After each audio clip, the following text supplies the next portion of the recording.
4 দিনের সফর শেষে লন্ডন থেকে দেশে ফিরেছেন প্রধান উপদেষ্টা ডক্টর মোহাম্মদ ইউনূস। সকালে 9:45টার দিকে বিমান বাংলাদেশ এয়ারলাইন্সের একটি ফ্লাইটে ঢাকায় এসে পৌঁছান তিনি। এর আগে শুক্রবার লন্ডনের স্থানীয় সময় সন্ধ্যা 7টার পরে হিথ্রো আন্তর্জাতিক বিমানবন্দর থেকে ঢাকার উদ্দেশ্যে রওনা দেন তিনি। এই সফরে বিএনপির ভারপ্রাপ্ত চেয়ারম্যান তারেক রহমানের সাথে বৈঠক করেন প্রধান উপদেষ্টা। বৈঠক শেষে এক যৌথ বিবৃতিতে জানানো হয়, প্রয়োজনীয় প্রস্তুতি শেষ হলে 2026 সালের রোজা শুরুর আগে জাতীয় নির্বাচন আয়োজন সম্ভব হবে বলে জানিয়েছেন প্রধান উপদেষ্টা। এছাড়াও ব্রিটিশ রাজা তৃতীয় চার্লসের সঙ্গেও দেখা করেন ডক্টর ইউনূস। এ সময় তাকে কিং চার্লস তৃতীয় হারমোনি অ্যাওয়ার্ড 2025 দেওয়া হয়। বিশ্বব্যাপী মানব কল্যাণে অসামান্য অবদানের স্বীকৃতি হিসেবে তাকে এই সম্মাননা দেওয়া হয়েছে।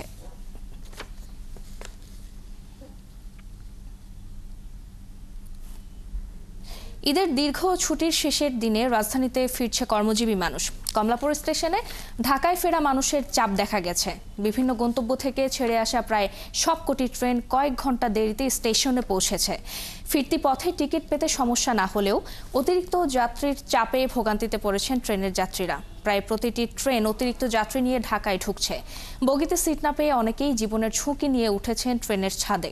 যাত্রায় ভোগান্তি হলেও দীর্ঘ ছুটিতে আত্মীয় স্বজনের সাথে ঈদ করতে পেরে খুশি যাত্রীরা। এদিকে ঈদ শেষে যখন সবাই রাজধানীতে ফিরছে, তখনও অনেক যাত্রী ঢাকা ছাড়তে দেখা গেছে।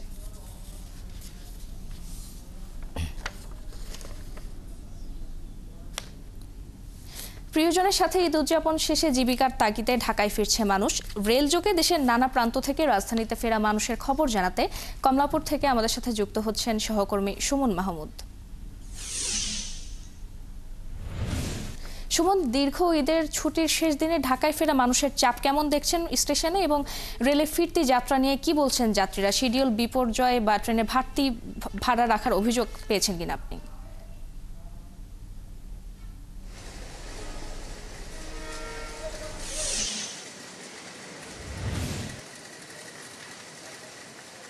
ফারজানা, আপনাকে ধন্যবাদ। ফারজানা, 10 দিনের ঈদের ছুটি শেষ করে রাজধানীতে ফিরতে শুরু করেছে কর্মজীবী এবং সাধারণ মানুষ। সকাল থেকে আমরা এখানে অপেক্ষা করছি। আজকে এই যে যাত্রীদের আমরা দেখতে পাচ্ছি, তারা দিনাজপুর থেকে এসেছেন একতা এক্সপ্রেসে। তারা 1 ঘন্টা ডিলে হয়েছে তাদের ট্রেন। 1 ঘন্টা দেরিতে স্টেশনে নেমে তারা প্ল্যাটফর্ম ক্রস করে তারা স্টেশনের বাইরে যাচ্ছেন। সকাল থেকে যতগুলো ট্রেন এসেছে, প্রায় সবগুলো ট্রেন 1 ঘন্টা বা 2 ঘন্টা দেরিতে রাজধানীতে পৌঁছেছে। তাছাড়া যে বিষয়টি আপনি জানতে চেয়েছেন, আসলে স্টেশন ম্যানেজারের সাথে আমরা কথা বলে জেনেছি যে শিডিউল বিপর্যয়ের কোনো ঘটনা কিন্তু এখন পর্যন্ত ঘটেনি, কিন্তু ট্রেন প্রায় প্রত্যেকটি ট্রেনই প্রায় 1-2 ঘন্টা বা 2.5 ঘন্টা দেরিতে ঢাকায় পৌঁছাচ্ছে। যে ট্রেনগুলো দেরিতে পৌঁছাচ্ছে, ঢাকায় আসার পর সেই ট্রেনগুলোই আবার 1 থেকে 2 ঘন্টা দেরিতে ঢাকা থেকে ছেড়ে যাচ্ছে। স্টেশনে এই মুহূর্তে যাদেরকে আমরা দেখতে পাচ্ছি, তারা অপেক্ষমান যাত্রী। ট্রেন আসবে, সেই ট্রেন আনলোড হবে এবং পরবর্তীতে পরিষ্কারের কাজ শেষ হয়ে গেলে ট্রেনে উঠে তারা যাত্রা করবেন। এরা আসলে ঢাকার বাইরে যাচ্ছেন, তাদেরকেও আসলে ঈদের ছুটি কাটাতে বা ঈদের আনন্দ ভাগাভাগি করতে যাচ্ছেন না, এমন বিষয়টি জানাচ্ছিলাম আগে। এবার জানাচ্ছি যে তারা আসলে হয়তোবা ঢাকায় ঈদ করেছেন, ঈদ শেষে তারা ঢাকাতে করছেন, অথবা তাদের ব্যক্তিগত কোনো কাজ রয়েছে, সেই কাজের উদ্দেশ্যে তারা যাচ্ছেন। অতিরিক্ত ভাড়ার বিষয়, যে বিষয়টি আমরা প্রত্যেকটা যাত্রীর সঙ্গে কথা বলেছি, তারা যেটা জানিয়েছে যে অনলাইনে টিকিট কাটার কারণে অতিরিক্ত ভাড়া নেওয়ার কোনো ঘটনা ঘটেনি। তবে যারা ঢাকা ব্যাক করছেন, তাদের একটি অভিযোগ রয়েছে যে পরিমাণ বগি যুক্ত ছিল, তাতে আসলে তিল ধারণের ঠাঁই ছিল না। যাত্রীরা অতিরিক্ত যাত্রী তারা ছাদে উঠেছিলেন এবং অতিরিক্ত যাত্রীর কারণে বগিতে তাদের বেশ ভোগান্তি হয়েছে। এই বিষয়টি তারা আসলে জানিয়েছেন। সব মিলিয়ে এই ভোগান্তি বাদ দিলে, অতিরিক্ত যাত্রীর যে চাপ, সেটি বাদ দিয়ে তারা এবার ঈদের যাত্রাকে অনেকটা স্বস্তির বলছেন। ফারজানা, সুমন, আমাদের সঙ্গে যুক্ত হওয়ার জন্য। দর্শক, রাজধানী কমলাপুর রেল স্টেশন থেকে ঈদ শেষে ঢাকায় ফেরা মানুষের খবর জানাচ্ছিলেন সহকর্মী সুমন মাহমুদ। ঈদ শেষে বাড়ি ফেরার বিষয়ে সবশেষ অবস্থা জানাতে টাঙ্গাইল থেকে যুক্ত হচ্ছেন সহকর্মী এম.এ. রাজ্জাক। রাজ্জাক, সড়কে রাজধানীতে ফেরা মানুষের কোনো ভোগান্তির খবর আপনি পেয়েছেন কিনা, এবং ঢাকা টাঙ্গাইল যমুনা সেতু মহাসড়কে পরিবহনের চাপ কেমন দেখছেন, জানাবেন।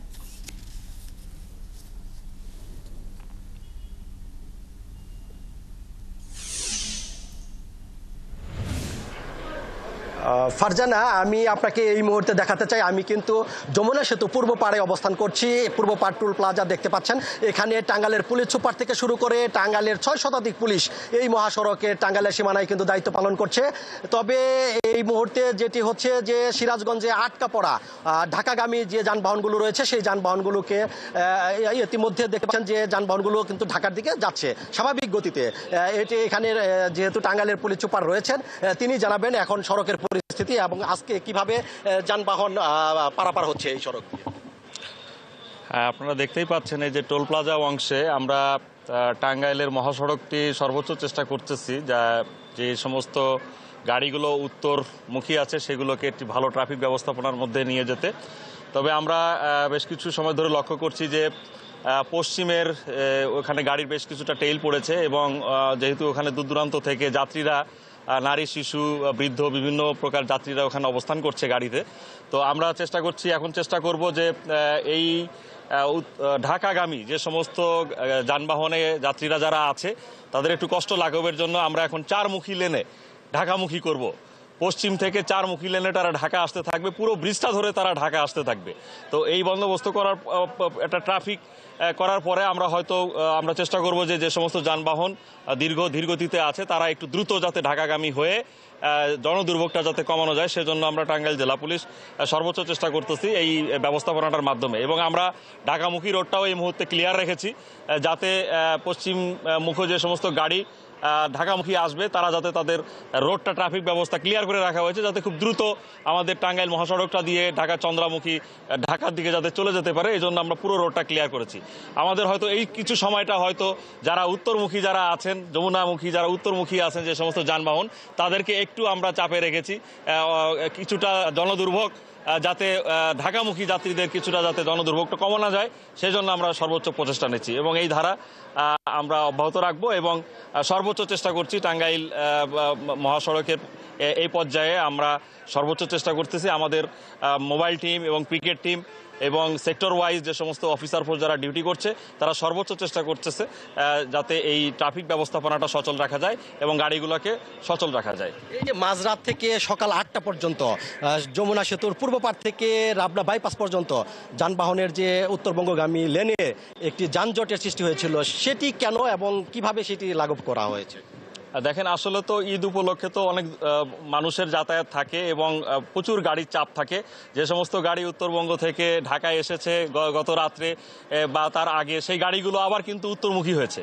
তো প্রচুর পরিমাণে গাড়ির চাপ আছে এবং উত্তরবঙ্গ থেকে প্রচুর পরিমাণ গাড়ি কিন্তু ঢাকা এখনও আসবে। তো সুতরাং সেই গাড়িগুলো কিন্তু উত্তরের দিকে যাবে।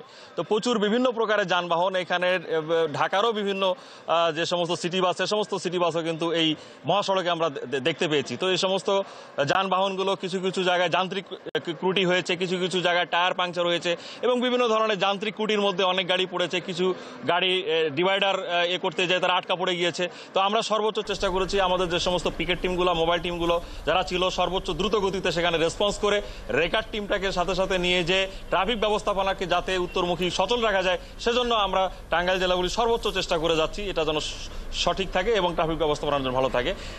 ফারজানা, শুনতেই পেলেন টাঙ্গাইলের পুলিশ সুপার যে কথাটি বলেছে তিনি কিন্তু ধন্যবাদ রাজ্জাক আমাদের সঙ্গে যুক্ত হওয়ার জন্য। দর্শক, টাঙ্গাইল থেকে যুক্ত হয়েছিলেন সহকর্মী এম.এ. রাজ্জাক। ট্রেনের মতো বাস যোগেও রাজধানীতে ফিরতে শুরু করেছে কর্মজীবী মানুষ। সড়ক পথে ঢাকায় ফেরা মানুষের খবর জানাতে গাবতলী বাস টার্মিনাল থেকে আমাদের সাথে যোগ দিচ্ছেন সহকর্মী সুমন তানভীর। তানভীর, ঢাকায় ফেরা মানুষের চাপ কেমন দেখছেন টার্মিনালে এবং এবারের সার্বিক ঈদ যাত্রা নিয়ে কি বলছেন যাত্রীরা?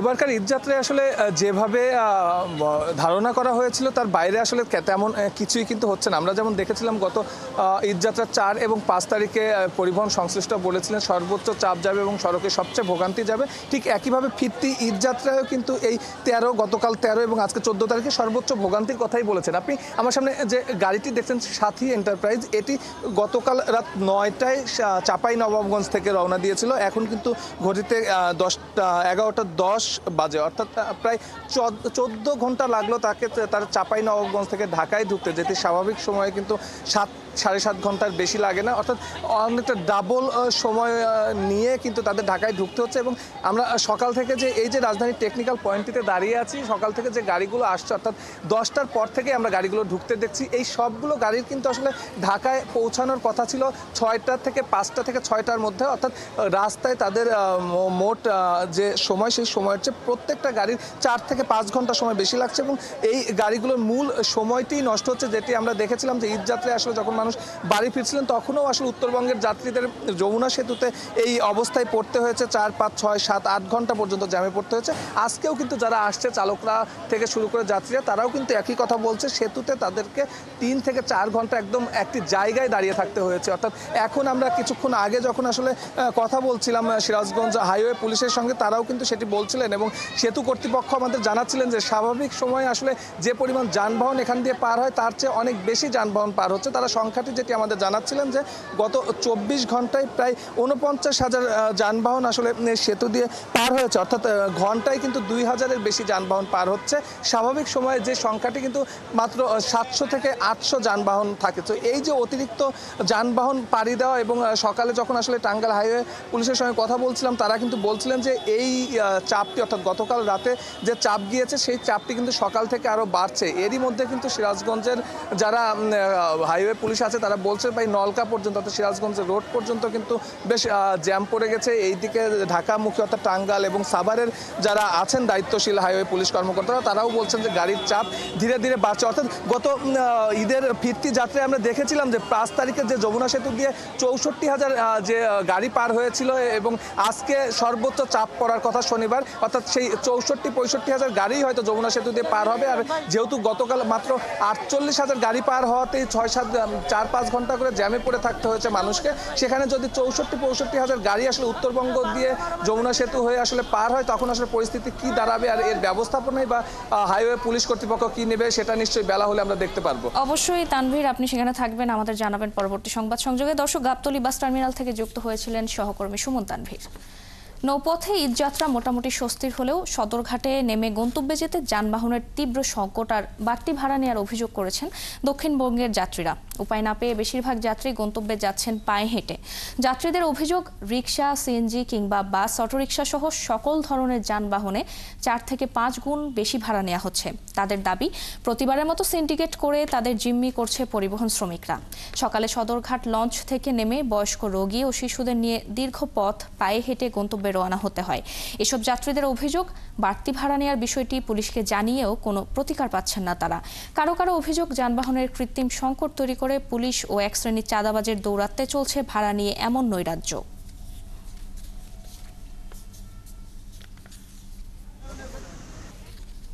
সিন্ডিকেট যাইলে যাও, না যাইলে না যাও, 200 টাকা ভাড়া। 60 টাকার ভাড়া 300 টাকা। আমি রামপুরে যাব, গেলেও 200 টাকা, যেখানে আমি সেখানে 200 টাকা। ঢাকা হয়েছে আমার লাগছে 500 টাকা ভাড়া, আর আমি এখানে যদি ধানমন্ডি দিছে 400 টাকা দিয়া যাইতে হবে, কি করা আছে? কিছু করার নাই তো। সদরঘাটের ওই জায়গাতে মানুষের জ্যাম, আপনাদের গাড়ির ওই জায়গাতে ঢুকায়া, বাসগুলা ঢুকায়া আমরা মানুষ হাইটে আসতে পারতেছি না।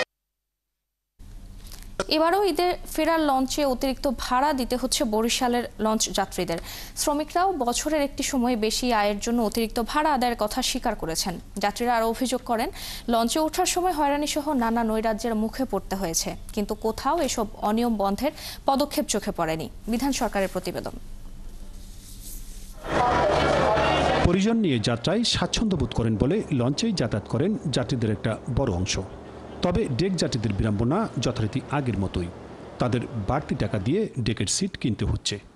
লঞ্চে ভালো আরাম আছে, বাসের চাই অনেক আরাম আছে। 7 পর্যন্ত একদম ফিল আপ, কোনো জায়গা নেই। আমরা 500 পর্যন্ত বলছে যে 600 নিতে হবে না। তো এরকম যদি প্রত্যেকটা লঞ্চে এরকম তোষক বিছিয়ে রাখে, তাহলে সাধারণ যাত্রী কিভাবে যাবে? প্রত্যেকটাই সিন্ডিকেট করা আছে, এরকম এরা বিছিয়ে রাখবে, টাকা নেবে। কোনো সিট 500 টাকা চায়, কোনো সিট 600 টাকা চায়, সর্বনিম্ন 400 টাকা আর কি। মালিক বেতন কম দেয় বলে ঈদে ডেকের জায়গা বিক্রির কথা অকপটে স্বীকার করেন লঞ্চ স্টাফরা। এ নিয়ে লঞ্চ কর্তৃপক্ষ জানায় তারা পিছনের দিকটাতে তোষক বিক্রি করতে বলেছে। তবে যাত্রীরা অভিযোগ করা মাত্র ব্যবস্থা নেওয়া হয়েছে। আমাকে ওই যে কয়টা সিট কোম্পানি দে তোমরা 3 সাইডে বিক্রি করিয়ে তোমরা না, বেতনটা 8,000 টাকা। 4 জন যদি যায় 4 42 200 টাকা। যাত্রীদের আরও অভিযোগ, পন্টনের জায়গা না পেয়ে আরেক লঞ্চের পেছনে লঞ্চ নোঙর করায় ঝুঁকি নিয়ে লঞ্চে উঠতে হচ্ছে। আমি সেজন্যই ঢাকার থেকে আজকে বরিশালে আসছি, এই চাদর বাণিজ্য, তোষক বাণিজ্য সরানোর জন্য, যাতে আমাদের যাত্রীরা স্বাচ্ছন্দ্যে যেতে পারে। পন্টন সংকটের কারণে এই ঝুঁকিপূর্ণ অবস্থার কথা বলেন নদীবন্দর কর্মকর্তা। বার্ডিংয়ের জায়গায় তো আমি সবাইকে স্মুথলি বার্ডিং দিতে পারছি না, এই কারণে কিছুটা ঝুঁকি নিয়ে যাত্রীরা উঠতে হচ্ছে। আসলে এটা আসলে কি বলবো, আমি এখন 5টা লঞ্চ যদি রাখতাম, 6টা লঞ্চ রাখতাম, তাহলে যাত্রীরা খুব সুন্দরভাবে উঠতে পারতো, কিন্তু আমার এখানে 12টা লঞ্চ। এখন এটা আসলে বাস্তবতাটা বুঝতে হবে। এখন প্রতিদিন নদীপথে 12টি লঞ্চে 20,000 যাত্রী বরিশাল থেকে ঢাকায় যাচ্ছে। বিধান সরকার, 71, বরিশাল। দেশে শনাক্ত হওয়া করোনা রোগীদের নতুন উপসর্গ পাওয়া যাচ্ছে। খুব দুর্বল অনুভূত হওয়া, মাথা ব্যথা, পেটে ব্যথা সহ নানা উপসর্গ দেখা যাচ্ছে। কোভিড হাসপাতালে চিকিৎসকরা বলছেন, করোনার এই উপসর্গগুলো পূর্বে দেখা যায়নি। তবে এই জীবাণু সংক্রমণের মাত্রা ও মৃত্যু ঝুঁকি বুঝতে জিনোম সিকোয়েন্স করা প্রয়োজন বলে দাবি চিকিৎসকদের। আরও জানাচ্ছেন মেহেদি হাসান। মহাখালী কোভিড ডেডিকেটেড হাসপাতালে শুক্রবারে করোনা ভাইরাসে আক্রান্ত হয়ে ভর্তি আছে অন্তত 9 জন রোগী। তাদের 2 জন আইসিইউতে।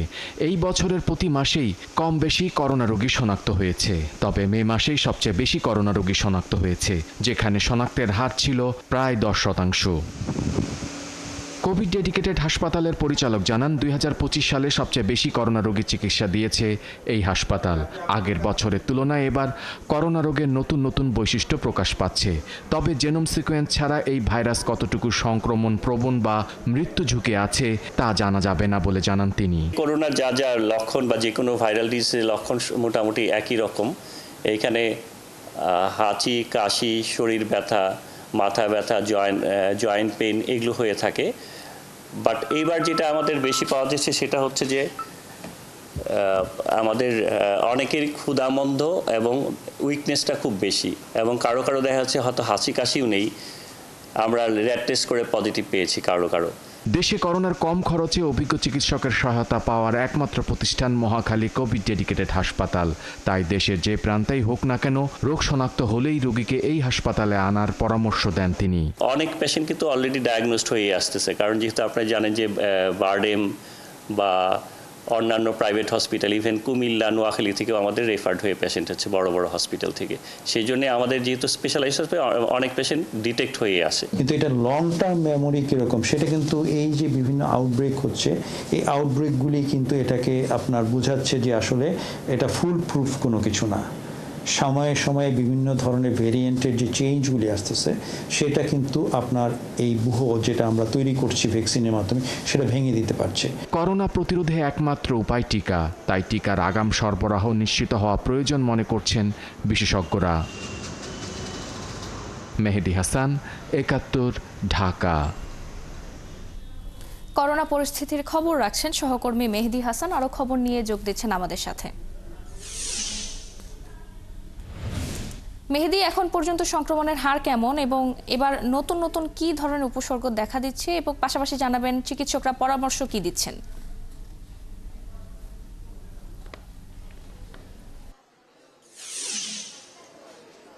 ফারজানা, আমি এই মুহূর্তে আছি ঢাকার মহাখালী কোভিড ডেডিকেটেড হাসপাতাল, যে হাসপাতালটি আসলে শুধুমাত্র করোনা চিকিৎসার জন্যই ব্যবহার করা হয়। আপনি আমার পিছনে দেখতে পাচ্ছেন যে এখানে কিন্তু অনেক উপসর্গ বহন করছে করোনার রোগী কিন্তু এখানে এসছেন, যারা আসলে করোনা টেস্ট করতে এসছেন। পাশাপাশি আপনি জানেন এই হাসপাতালে করোনা এবং ডেঙ্গুর জন্য আসলে নির্ধারিত। তবে এই মুহূর্তে সবচেয়ে বেশি প্রাধান্য দিচ্ছে এই হাসপাতালের পরিচালক, তিনি বলছেন যে করোনা। তো এইখানে যারা এসছেন সবাই দেখেন অধিকাংশ মানুষই কিন্তু মাস্ক পরে আছে, এবং মাস্ক পরে আমি অনেকের সাথে কথা বলেছি, তারা যে বলছে যে তাদের আসলে করোনার যে উপসর্গগুলো, কিছু কিছু ক্ষেত্রে শ্বাসকষ্ট দেখা দিচ্ছে, কিছু কিছু ক্ষেত্রে নতুন নতুন উপসর্গ দেখা দিচ্ছে। যেমন এখানকার যারা এসছেন তাদের এবং রোগী ভর্তি আছেন এখানে এই কোভিড ডেডিকেটেড হাসপাতালে, তাদের উপর পর্যবেক্ষণ করে এই হাসপাতালের চিকিৎসকরা যেটি বলছেন যে এবার কিন্তু তারা যে নতুন উপসর্গগুলো দেখছে তার মধ্যে ক্ষুধা না লাগা, ক্ষুধা মন্দা হওয়া, অর্থাৎ দীর্ঘ সময় ক্ষুধা লাগছে না, মাথা ব্যথা, পেটে ব্যথা এবং অন্যান্য কিছু নতুন উপসর্গ দেখা দিচ্ছে, যেগুলোর কারণে আসলে বোঝা যাচ্ছে না যে এটা করোনা না ডেঙ্গু। যখন তারা পরীক্ষা করছে, শনাক্ত পরীক্ষা করছে, তো তখন বোঝা যাচ্ছে যে আসলে তাদের করোনা হয়েছে। এবং যাদের আসলে অক্সিজেন গ্রহণের মাত্রা কমে যাচ্ছে, তখনই কিন্তু এখানে এই হাসপাতালে ভর্তি করছে এইখানকার ডাক্তার। এবং যাদের আসলে করোনা পজিটিভ কিন্তু স্বাভাবিকভাবে আছেন, শ্বাসকষ্ট নেই বা অন্যান্য জটিল রোগ নেই, তাদেরকে কিন্তু বাসায় গিয়ে চিকিৎসা করার পরামর্শ দিচ্ছেন। তা আপনি জানেন যে বেশ কিছুদিন আগে, অর্থাৎ ঈদের পরই অর্থাৎ 8-9 তারিখে IEDCR এর একটা প্রতিবেদন দেওয়া হয়েছে। সেখানে বলা হচ্ছে যে এই বছরে কিন্তু শুরু থেকেই কম বেশি করোনা রোগী কিন্তু শনাক্ত হচ্ছে। তবে সবচেয়ে বেশি শনাক্ত হয়েছে মে মাসে বলা হচ্ছে যে প্রায় 1,500 নমুনা থেকে তারা প্রায় 145 থেকে 150 জনের পজিটিভ পেয়েছে, অর্থাৎ সংক্রমণের হার প্রায় 10% কাছাকাছি। তবে এই সংখ্যাটা মে মাসে অধিক হয়েছে। তো এখানকার হাসপাতালে যারা করোনা নিয়ে চিকিৎসা করছেন তারা বলছেন যে এবার কিন্তু এই হারটা হয়তো বাড়তে পারে। কারণ আপনি জানেন যে আমাদের পার্শ্ববর্তী দেশ, যেসব দেশ আছে, যেসব দেশের সাথে আমাদের ব্যবসায়িক কার্যক্রম আছে, যেমন থাইল্যান্ড, মালয়েশিয়া, ভারত, এই 3 দেশেই কিন্তু করোনার অমিক্রন যে ভ্যারিয়েন্টটা আছে, সেই অমিক্রন ভ্যারিয়েন্টের বেশ কিছু সাব ভ্যারিয়েন্ট অর্থাৎ যেসব ধরনগুলো আছে সেগুলো কিন্তু পাওয়া যাচ্ছে। তো বাংলাদেশে যে অমিক্রনের যে উপধরনটি পাওয়া গেছে, তার বৈজ্ঞানিক যে নামটা বলছে IEDCR, যেটা সরকারি রোগ নিয়ন্ত্রণ গবেষণা প্রতিষ্ঠান, তারা বলছে যে B2.86 এই অমিক্রনের উপধরনটি কিন্তু এখন বাংলাদেশে বেশি পাওয়া যাচ্ছে। তবে ডাক্তাররা বলছে যে এই রোগকে জানতে বা এই রোগের চিকিৎসা করতে বা এই রোগ সংক্রমণ মাত্রা কতটুকু বা এই রোগে মৃত্যু ঝুঁকি কতখানি, এটা বিস্তারিত জানতে কিন্তু আমাদের জেনোম সিকোয়েন্স করতে। ধন্যবাদ মেহেদী আমাদের সঙ্গে যুক্ত হওয়ার জন্য। দর্শক, রাজধানীর মহাখালী কোভিড ডেডিকেটেড হাসপাতাল থেকে করোনা পরিস্থিতির খবর জানাচ্ছিলেন সহকর্মী মেহেদী হাসান। ভারতের বিভিন্ন অঞ্চলে নতুন করে করোনা ভাইরাসের সংক্রমণ দেখা দেয় ব্রাহ্মণবাড়িয়া আখাউড়া স্থল বন্দরের সতর্কতা জারি করেছে কর্তৃপক্ষ। আখাউড়া ইমিগ্রেশন চেকপোস্টে ভারত থেকে ফেরা যাত্রীদের করোনা উপসর্গ আছে কিনা তা পরীক্ষা করা হচ্ছে। জালালউদ্দিন রুমির তথ্য ছবিতে প্রতিবেদন।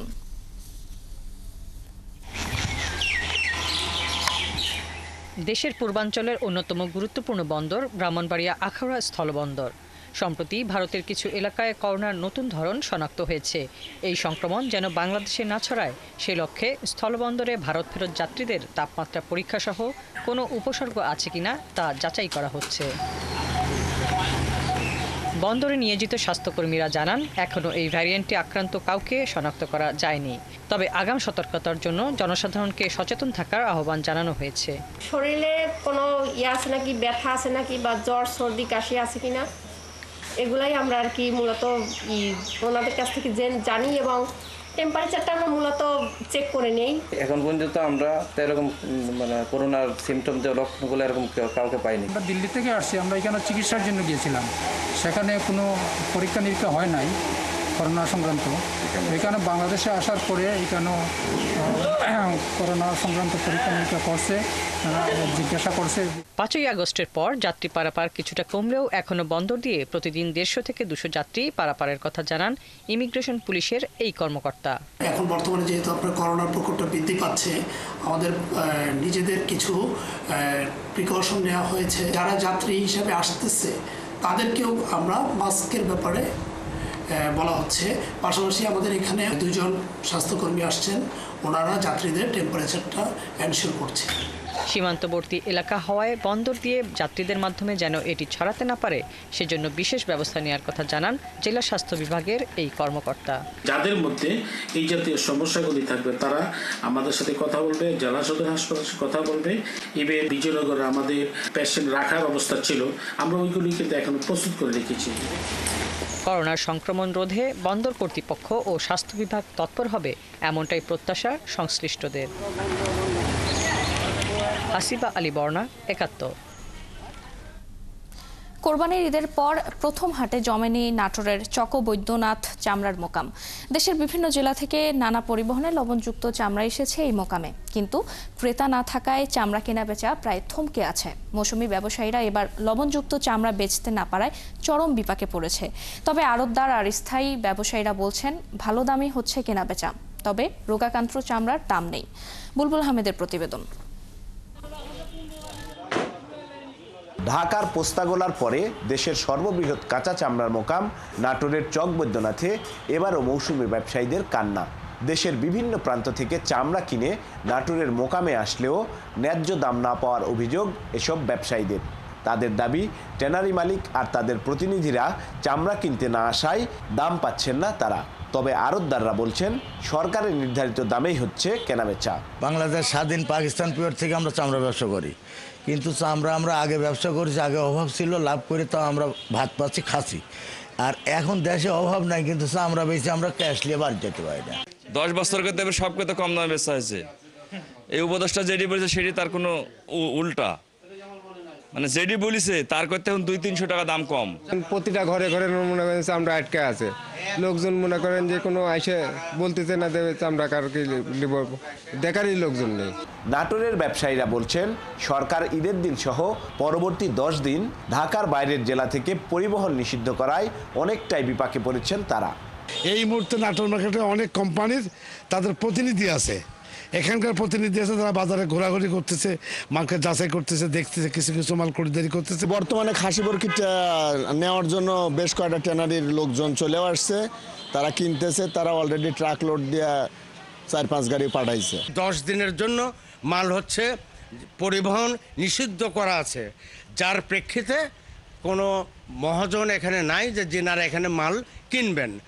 এবছর চামড়ার সরবরাহ বেশ ভালো হয়েছে দাবি করে নাটোরের ব্যবসায়ী নেতারা বলছেন নগদ টাকায় চামড়া কেনাবেচা হচ্ছে, তবে পরিবহন নিষেধাজ্ঞায় তাদের সবচেয়ে ক্ষতি হচ্ছে।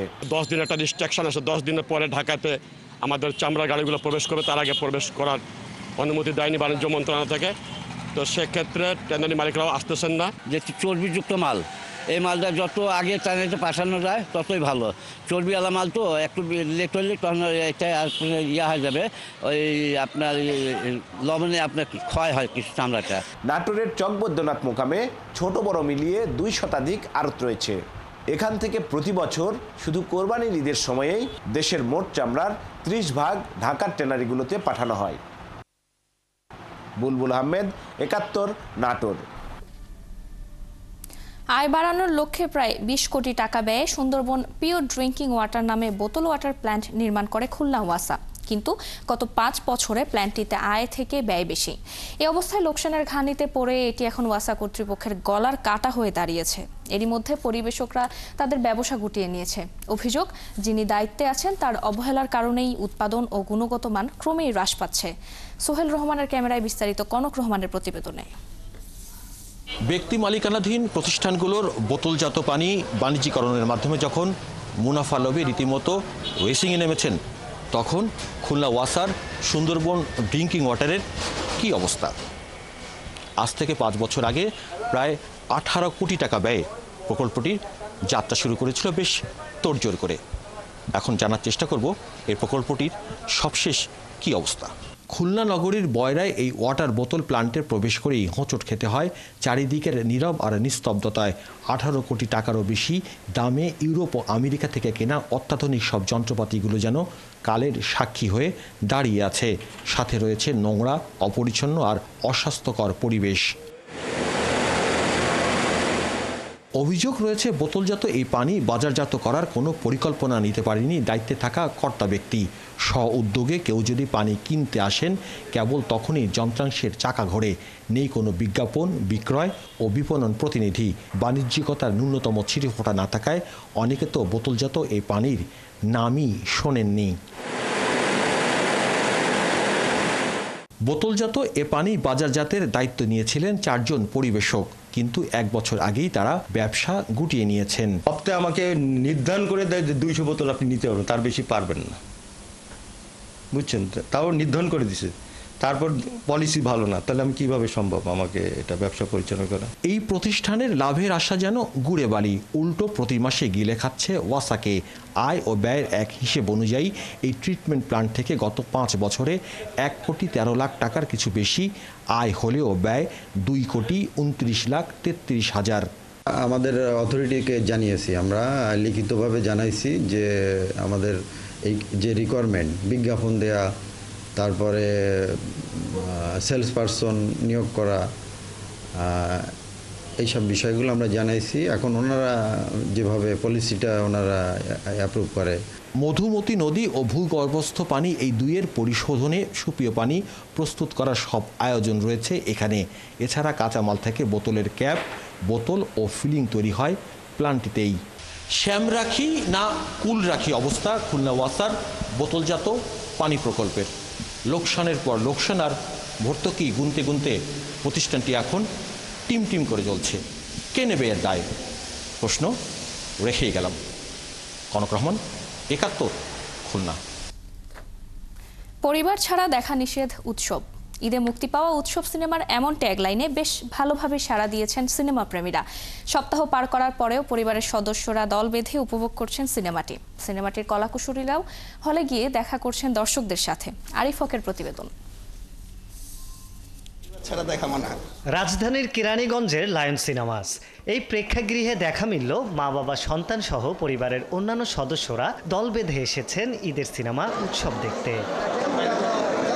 দর্শককে হলমুখী করতে এদিন লায়ন সিনেমাসে হাজির ছিলেন উৎসবের কলাকুশলীরা। গণমাধ্যমের কাছে তারকাবহুল সিনেমাটি নির্মাণের গল্প শোনালেন ছবির নির্মাতা তানিম নূর। আমাদের ইন্ডাস্ট্রিটা তো ছোট, এটা কিন্তু একটা পরিবারের মতোই আর কি। তো যখন ওনারা শুনছেন, ওনারা তো সবাইকে বহু বছর ধরে চেনেন, তো কাজেই সবাই আসলে খুবই খুশি হয়েছেন, বা ওরাও খুবই খুশি হয়েছেন, আবেগে আপ্লুত হয়েছেন যে ভাইয়া এটা তো খুবই সুন্দর, আমরা সবাই মিলে একসাথে একটা কাজ করব। তো এটা দারুণ ছিল। উৎসবে 90 দশকের স্বাদ পাবে দর্শকরা, স্মৃতিচারণ করবেন সোনালী সময়ের, এমনটাই জানালেন কলাকুশলী। এই ছবিতে যারা কাজ করেছে উৎসবে, এরা সবাই আমরা একদম এক তো হচ্ছে যে অনেক আগে থেকে আমরা একজন আরেকজনের সঙ্গে কাজ করেছি, পরিচয় বা ভালো সম্পর্ক সেটা তো আছেই।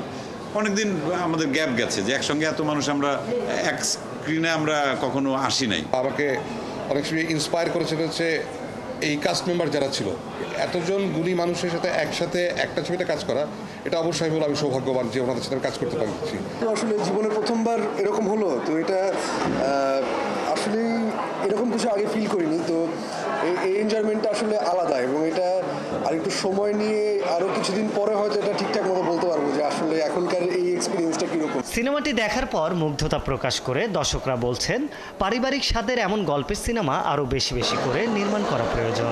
পরিবার নিয়ে দেখার মতো একটা ছবি, আজকাল এরকম ছবি তো খুব কম হয়। প্লাস পয়েন্ট ছিল হচ্ছে যে আমাদের ছোটবেলার ঈদের অনেক মেমোরিজ রিভাইভ করছে নিয়ে।